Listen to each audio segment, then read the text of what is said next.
Hello everyone. Today we will talk about how to fix the app of Wattpad. Here we go to settings. Then we click on apps. After that we search the app Wattpad. And we click. They will on for stop. After that we go to storage.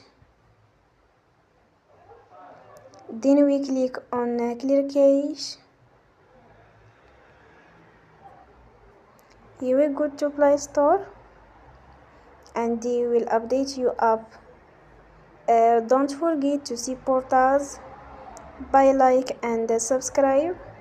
See you next time and thank you for watching.